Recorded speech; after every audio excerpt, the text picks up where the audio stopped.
Hello guys and welcome back to my channel, and if you're new there, hello, I'm Tegan, nice to meet you. And today we are going to talk about 5 ways I can help you save some money. Okay, so my first tip, as if you have a credit card.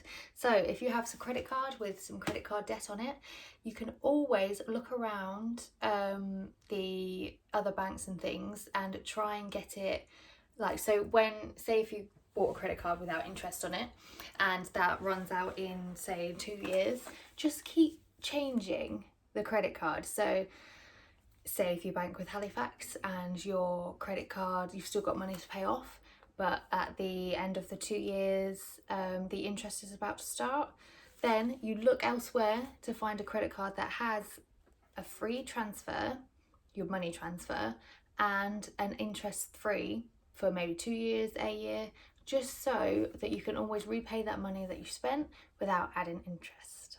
Okay, tip number 2 is when payday comes, you should sit there and write a budget with all your finances on. So what I tend to do on payday is that I have a look to see how much I've got, because with my job it fluctuates. Sometimes it's less, sometimes it's more, depending on what shifts I do. So I sit there and I write a list of all the bills that I need to pay that month. So that could be, you know, like all your utility bills, your petrol, you know, your phone bill. Sit there and write out how much that you have actually got to spend and how much you have left over. That way you can actually see how your money is building and you can see what you can afford to spend. So always write a budget. That way you can know, once you've paid all your bills and stuff, you're like, right, what I'm actually left with once everything is done is this amount of money, and then you can choose to do what you like with that without going over your budget. That leads me nicely on to number 3, only spend what you can afford. Now, I am a sucker for this. Like, I used to be so bad at it. I got a credit card and I thought, I'll just pay it back next month. I'll just pay it back next month. I need a credit card so I can get a mortgage. So it's good that I can pay it back.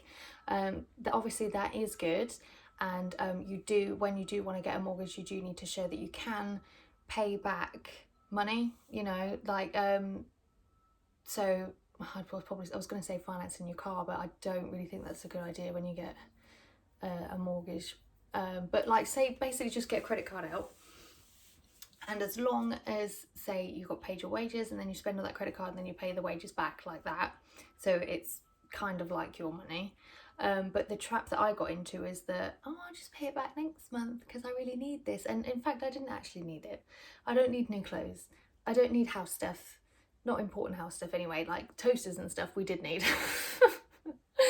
But it is a slippery slope. So always do spend what you can afford. And please just stick to your budget, because that's the only way you're going to save money. Because at the end of the month, you'll be so pleased with what you've been able to save. It will just take away that, you know, that burst of endorphins when you buy something. Believe me, I know, I've been there, and it does make me happy buying stuff. But honestly, the reward is so much greater when you find that you've got savings in your account at the end of the month. Another good tip is to prep your meals. So say you make like a big batch and you prepare it all for the rest of the week. And honestly, saving money when you go into work is bring a packed lunch.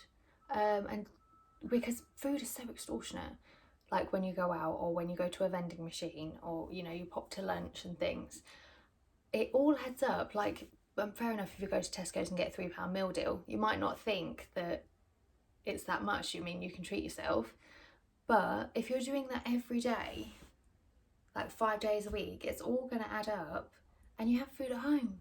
Just use the food at home. It's so much easier, and you'll be more organised, and you'll have more time on your lunch break. Like, I only get half an hour lunch break, so if you're walking to the shops, it sucks. Sit on your ass and eat. So a last tip is to cut your utility bills. So it's a good way. So if you're finding that you haven't got any money to spend on free time, all your money goes on bills and you're just a bit sad and depressed about it, cutting your utility bills is always good. So find out what you actually need. So like lighting and heating and council tax, you know, obviously you need those, but things like cutting back. So you don't need Netflix, you don't need Sky, you know, you don't need your Spotify subscription. Just cut back on little things like that. It doesn't have to be forever, but you'll find yourself saving money that way as well. It's always good to look around.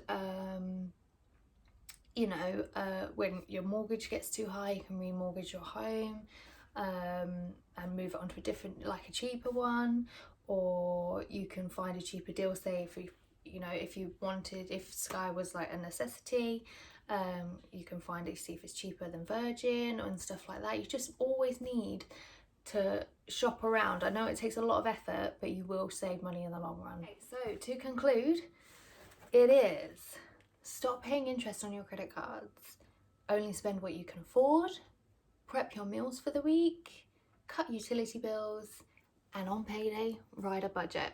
I promise you those 5 things will help you in the long run. So thank you for watching. If you like these tips, then comment below and like and subscribe.